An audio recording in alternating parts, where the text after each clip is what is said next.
So yesterday we rated the first 10 Premier League shirts for the upcoming season, with Liverpool ranking highest. So today it's time to look at the remaining 10 home kits, starting with Manchester City. But if you missed part 1 yesterday, click the link in the top right of the screen. Don't worry, we'll wait. Right, let's get going with Pep Guardiola's team, and as we alluded to in part 1, the new Man City shirt is fairly smart, just like all Nike kits this year.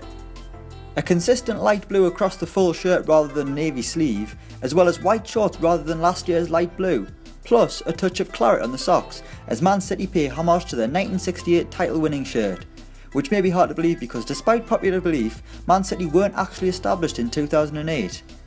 A nice kit that is very similar to the past 4 City kits, so it's a 6.5 out of 10 for Pep & Co. Staying in Manchester, it's the turn of United, and for the first time in years, they've blown their City rivals out the water. In terms of kit, Mourinho gets the advantage over Guardiola, with Man United seeing a return to the classic Adidas 3 stripes on the sleeve, plus a grandad collar to really add some class to the occasion. I think that's what it's called anyway. A stretchy sleeve to accommodate daft amounts of dabbing from Paul Pogba and Jesse Lingard definitely made that up. We're going to give Manchester United's shirt an 8 out of 10. Although it may as well be blue with the number of ex-Chelsea players wearing it. From the northwest to the northeast, Newcastle United are back in the Premier League, and they've brought a lovely little shirt along with them too. Like Liverpool, the Magpies are celebrating their 125th anniversary and have a commemorative crest too, to commemorate it I guess. With old school red numbers on the back, the Toon Army have a great shirt to celebrate their birthday, and their home kit has seemingly avoided the wrath of Puma, who have done their best to ruin Burnley, Huddersfield and Leicester's kit. The best thing about the Newcastle shirt has to be the lack of a stain by the name of Wonga on the front of their shirt, which has been replaced by Fun88Bet. It's a 7.5 out of 10 for Newcastle United. Back down to the south coast we go, and it's Southampton, and it's a bad one lads, not gonna lie to you. Why can't the Saints just have simple red and white stripes? Sometimes you can try too hard to do something different, and that's exactly what Under Armour have done. We saw Southampton wear a similar kit in the 80s, well I didn't literally see it, I wasn't born, but maybe that was the inspiration. Either way, it hasn't worked, and much like Maurizio Pellegrino's side this season, God it's hard not to call him Pellegrini, the shirt might grow into the season and turn out not so bad, but right now it's a 4 out of 10 for the Saints. To another team wearing red and white, up next we've got Stoke City. I don't know what it is about the Potters shirt, but there's just something I don't like about it, and it isn't helping by having a fully white back, which clearly tries to force the punters to shell out a bit extra money and get a name on the back. So now you've got your really expensive shirt and spent a little bit extra to get Alan 4 on the back because it's probably the cheapest option, the kit still doesn't seem right. Maybe it's memories of their smart New Balance effort from a few years ago, because the Macron kit looks a lot cheaper, as if you found a new girlfriend but she's just not as pretty as your ex, but maybe she's got a good heart. 5.5 out of 10 for Stoke City. Let's take a trip to Wales now and see what Swansea are offering this year. As always with the Swans, there's not too much you can do with a white shirt, white shorts and white socks, but kit provider Joma have done a decent job in subtly improving last season's design, adding a black trim to the collar which looks pretty nifty.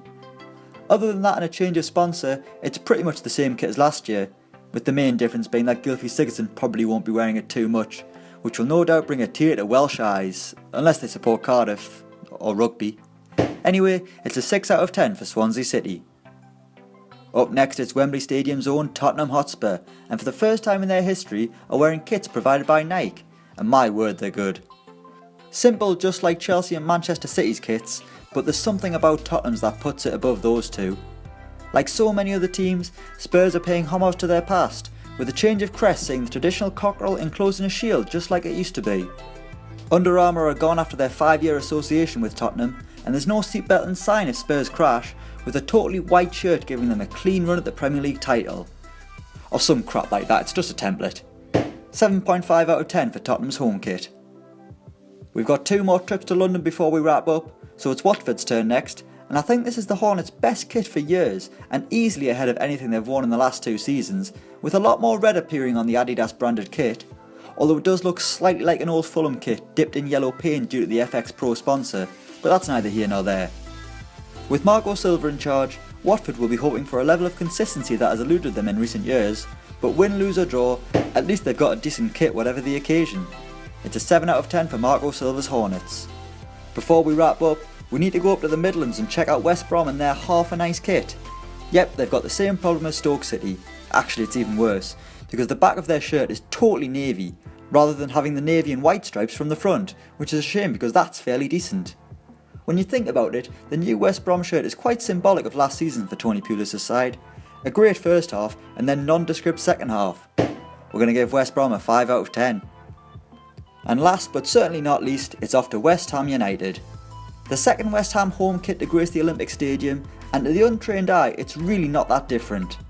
An extended strip of light blue on the sleeves and a change from claret socks to white gives the Hammers the right to charge their fans another 50 quid or however much it is for the new kit. But then again, Gold and Sullivan need to do whatever they can to drum up some funds just so they can pay for Javier Hernandez's wages.